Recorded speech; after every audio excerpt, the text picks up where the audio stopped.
क्या कभी अंबर से सूर्य बिछड़ता है, क्या कभी बिन बाती दीपक जलता है। क्या कभी अंबर से सूर्य बिछड़ता है, क्या कभी बिन बाती दीपक जलता है। कैसी है ये अनहोनी हर आँख हुई रंग, छोड़ गया जो तू कैसे जिएंगे हम। तू ही किनारा, तू ही सहारा, तू जग सारा, तू ही हमारा सूरज, तू ही तारा। नहीं रहे चंबल के 654 डाकुओं का सरेंडर कराने वाले भाईजी सुब्बा राव के निधन पर दिग्गजों ने जताया शोक। नहीं रहे गांधीवादी विचारक डॉक्टर एस.एन. सुब्बा राव। 654 डकैतों ने सुब्बा राव से प्रेरित होकर किया था आत्मसमर्पण, सीएम गहलोत ने बताया। व्यक्तिगत आघात राज्यपाल और पूर्व डिप्टी सीएम सचिन पायलट, केंद्र मंत्री ज्योतिरादित्य सिंधिया ने जताया शोक। मुरैना के जौरा स्थित गांधी आश्रम में दी जाएगी अंतिम विदाई। वयोवृद्ध गांधीवादी विचारक डॉक्टर एस.एन. सुब्बा राव का निधन हो गया है। वो 93 साल के थे। सुब्बा राव भाईजी के नाम से जाने जाते थे। पिछले 6 दिन से वो जयपुर के एसएमएस अस्पताल में भर्ती थे। सुब्बा राव के निधन से गांधीवादी विचारकों में शोक की लहर दौड़ पड़ी है। मुख्यमंत्री अशोक गहलोत ने सुब्बा राव के निधन पर गहरा दुख व्यक्त किया है। Doctor SN. सुब्बा राव और सीएम गहलोत का नाता बेहद खास और बहुत पुराना है। जी हां, इसी के चलते उन्होंने इसे व्यक्तिगत आघात और अपूर्ण क्षति बताया है। सीएम कल शाम भी उनकी तबीयत जानने के लिए एसएमएस अस्पताल गए थे। साथ ही राज्यपाल कलराज मिश्र और पूर्व डिप्टी सीएम सचिन पायलट, केंद्र मंत्री ज्योतिरादित्य सिंधिया ने भी भाईजी के निधन पर शोक जताया है। आपको बता दें कि सुब्बा राव से प्रेरणा लेकर 654 कुख्यात डकैतों ने आत्मसमर्पण किया था। मुरैना के गांधी आश्रम में दी जाएगी अंतिम विदाई। पश्चिमी पुरस्कार से सम्मानित सुब्बा राव का आज सुबह करीब 6 बजे जयपुर के एसएमएस अस्पताल में निधन हो गया। भाईजी का पार्थिव देह जयपुर के विनोबा भावे केंद्र में अंतिम दर्शनों के लिए रखा गया है। सुब्बा राव का पार्थिव शरीर दोपहर 12 बजे जयपुर से मुरैना के लिए रवाना होगा। जी हां, शाम को 5 बजे मुरैना बैरियर चौराहे पर पहुंचेगा। इसके बाद जौरा स्थित गांधी आश्रम में ले जाया जाएगा, वहां उनका अंतिम संस्कार किया जाएगा। भाईजी से निधन से मुझे लगा व्यक्तिगत आघात, सीएम गहलोत। भाईजी के निधन पर मुख्यमंत्री गहलोत ने गहरा दुख जताया है। जी हां, मुख्यमंत्री गहलोत ने ट्वीट करते हुए कहा है कि वयोवृद्ध गांधीवादी भाईजी डॉक्टर एस.एन. सुब्बा राव जी के निधन से मुझे व्यक्तिगत रूप से बेहद आघात पहुंचा है। 70 वर्षों से अधिक समय से देश के युवाओं से जुड़कर लगातार अपने शिविरों के माध्यम से उन्हें प्रेरणा देने वाले देश की पूंजी गांधीवादी विचारक और प्रेरक का देहांत एक अपूर्णीय क्षति है। सीएम गहलोत ने कहा कि भाईजी ने जीवन पर्यंत युवाओं को जागरूक करने की मुहिम चलाई। विदेशों में भी वहां पर नई पीढ़ी को देश के बारे में बताया। आपको बता दें कि यहाँ के संस्कार, संस्कृति, अनेकता में एकता का संदेश उन तक पहुंचाने का कार्य किया। उनके शिविरों में आकर मुझे बेहद सुकून महसूस होता है। सीएम गहलोत ने कहा कि उनके प्रेरणा गीत और विचार प्रेरणादायी संदेश देते रहेंगे। हम सौभाग्यशाली हैं कि राजस्थान में उनका सानिध्य हमको मिलता रहा। ईश्वर से प्रार्थना है उनके सहयोगियों एवं फॉलोअर्स को इस बेहद कठिन समय में संबल प्रदान करे एवं दिवंगत आत्मा को शांति प्रदान करे। कलकत्ता से ट्रेन से और वो ट्रेन से आए, मैं 5-6 बार इनसे मिला अभी पिछले 7-8 दिन में। जब कल मैं मिला तो मिलना नहीं हुआ, एक प्रकार से वो वेंटिलेटर हो जाते थे और हार्ट कोलैप्स हो गया था, करीब रिवाइव किया गया, वेंटिलेटर रखा गया, आखिर बचे। बहुत महान हस्ती के रूप में इन्होंने काम किया। जब वो सेवा दल में पहले थे तब भी समर्पित होकर काम किया और उसके बाद जिंदगी भर युवाओं के प्रेरणा देने के लिए जो शिविर लगाते थे वो देखने लायक थे। मैंने भी कई शिविर अटेंड किए हैं जोधपुर के तिवरी में हम लोग 3 दिन साथ रहे थे, मैं भी शिविर में था। तो इनकी प्रतिभा, इनका व्यक्तित्व का कर्तव्य क्या था, वो हम लोग बहुत जानते थे। आज तमाम गांधीवादियों को भाई के जो संपर्क में आए युवा, लाखों युवा है देश के, दुनिया के अंदर, जब उनको जानकारी मिली या मिलेगी तो वो बहुत व्यथित होंगे।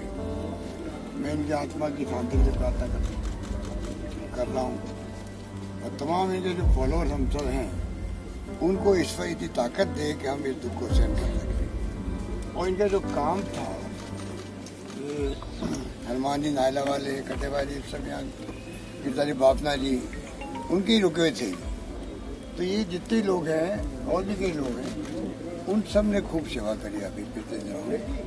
अब भी हम चाहेंगे कि उनका जो काम है वो युवाओं को प्रेरित करने वाले इनके शानदार गीत थे, कोई गीत भी सुन ले इनके खुद के आवाज़ के अंदर शानदार इनकी आवाज़ थी।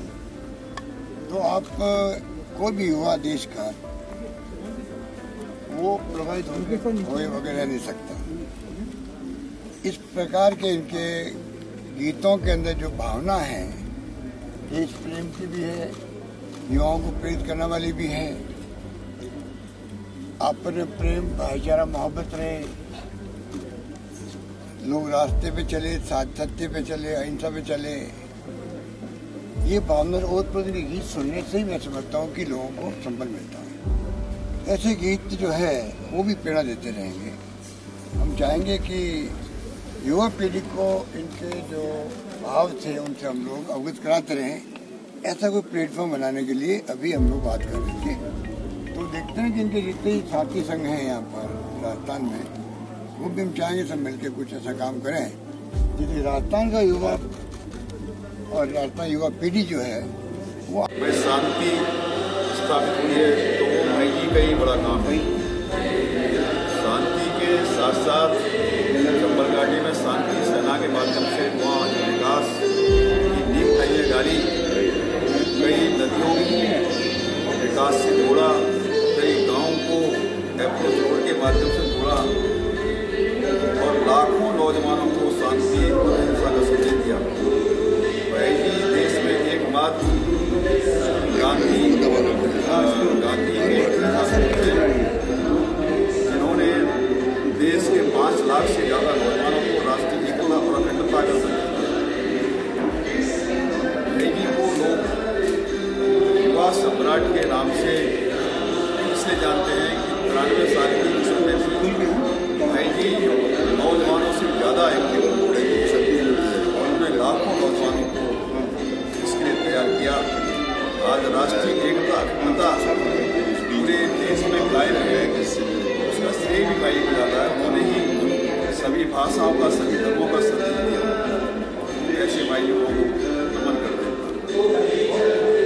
गांधीवादी ने अपना जीवन राष्ट्र सेवा को किया था समर्पित। पायलट पूर्व डिप्टी सीएम सचिन पायलट ने भी सुब्बाराव के निधन पर शोक जताया है। आपको बता दें कि पायलट ने कहा कि महान गांधीवादी विचारक डॉक्टर एस.एन. सुब्बाराव जी के निधन की खबर अत्यंत दुखद है। महात्मा गांधी जी के आदेशों का अनुसरण कर उन्होंने अपना जीवन राष्ट्र सेवा के प्रति समर्पित कर दिया। मेरी ईश्वर से प्रार्थना है दिवंगत आत्मा को शांति प्रदान करे व उनके प्रशंसकों को यह आगात रहने का संबल दे। 9 अगस्त 1942 को मात्र 13 साल की उम्र में जुड़ गए आजादी आंदोलन से गांधीवादी विचारक डॉक्टर एस.एन. सुब्बाराव का कर्नाटक के बेंगलुरु में 7 फरवरी 1929 को जन्म हुआ था। सुब्बाराव स्कूल में पढ़ते समय महात्मा गांधी की शिक्षा से प्रेरित थे। वह 9 अगस्त 1942 को मात्र 13 साल की उम्र में आजादी आंदोलन से जुड़ गए थे। ब्रिटिश पुलिस द्वारा गिरफ्तार करने पर उन्होंने दीवार पर क्विट इंडिया लिखा था। तभी से सुब्बाराव स्वतंत्रता संग्राम में सक्रिय हो गए थे। उन्होंने छात्र जीवन के दौरान स्टूडेंट कांग्रेस और राष्ट्र सेवा दल के कार्यक्रमों में भाग लिया था। सुब्बाराव पद्मश्री अवार्ड से सम्मानित थे। Doctor SN. सुब्बाराव 1991 में कांग्रेस सेवा दल में हुए थे शामिल। गांधीवादी विचारक डॉक्टर एस.एन. सुब्बाराव 1991 में कांग्रेस सेवा दल में शामिल हुए थे। इसके बाद लगातार कांग्रेस सेवा दल में कार्य करते रहे। उन्होंने पूरे भारत में युद्ध शिविरों का आयोजन किया। युवाओं और महिलाओं के बीच सुब्बाराव की लोकप्रियता थी। उन्हें अपने कार्य के कारण जवाहरलाल नेहरू का स्नेह मिला था। सुब्बाराव ने 1969 में गांधी शताब्दी मनाने की जिम्मेदारी भी निभाई थी। उसके बाद उन्होंने 1970 में राजनीतिक दल के बजाय देश की सेवा करने का संकल्प लिया। सुब्बाराव ने चंबल के 654 डकैतों का करवाया था आत्मसमर्पण। Doctor SN. सुब्बाराव की कर्मस्थली मुरैना रही। मध्य प्रदेश के मुरैना में महात्मा गांधी सेवा आश्रम की स्थापना की थी। सुब्बाराव से प्रेरित होकर आश्रम में मोहर सिंह, माधो सिंह जैसे कुख्यात कई डकैतों ने आत्मसमर्पण किया था। यहाँ उन्होंने सन 1970 के दशक में 654 डाकुओं का सरेंडर कराया था। जी हाँ, आश्रम में आज भी 5000 से अधिक लोगों को रोजगार मिल रहा है। मध्य प्रदेश के इतिहास में एस.एन. सुब्बाराव को हमेशा याद किया जाएगा। चंबल में डाकुओं की समस्या तत्कालीन नहीं थी, बल्कि पीढ़ियां पुरानी थी। जिन 654 डकैतों ने श्री सुब्बाराव के कहने पर आत्मसमर्पण किया, वह सभी खुद को अपराधी नहीं बल्कि बागी कहते थे। डाकू बनने के पीछे सबकी अपनी कहानी थी और हर कहानी के मूल में सरकार का फेलियर था या फिर पुलिस का अत्याचार था। इस तरह के बागियों के मन में सरकार के प्रति विश्वास जगाना और 5000 से ज्यादा लोगों की हत्या कर चुके 654 डाकुओं को सरेंडर के लिए राजी कर लेना निश्चित रूप से वर्ल्ड रिकॉर्ड है।